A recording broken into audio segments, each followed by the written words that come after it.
D'abord, trois principes. Le premier, c'est mon attachement profond aux classes préparatoires françaises qui sont un lieu d'excellence.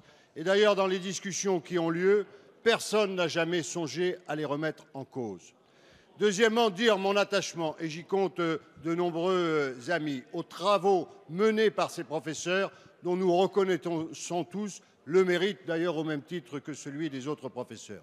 Troisièmement, parce que je l'ai entendu, jamais il ne pourrait venir à mon esprit d'opposer des catégories de professeurs à d'autres catégories de professeurs.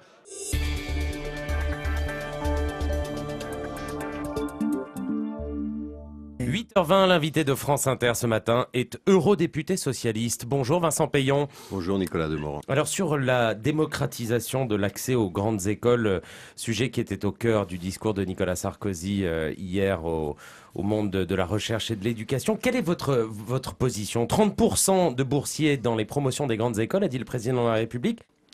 Nous sommes, je crois, le seul pays des grandes démocraties occidentales où ce sont les enfants des classes défavorisées qui financent les études des enfants des classes favorisées. Moi, je le dis depuis 10 ans, pour la suppression des grandes écoles. Pendant peut-être quelques décennies, nous avons choisi nos élites, dont parlait à l'instant Cohn-Bendit avec un ton un peu populiste, par le grec et le latin. C'était assez curieux pour former la France qui voulait reconstruire après la guerre. On avait besoin d'ingénieurs, mais c'était comme ça.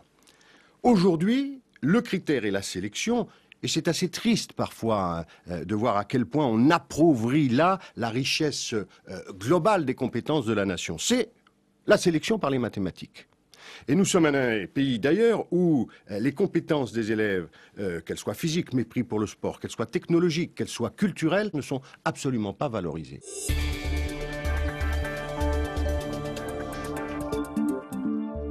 Ainsi, toute la clarté est faite. Ainsi, toute la clarté est faite. Ainsi, toute la clarté est faite.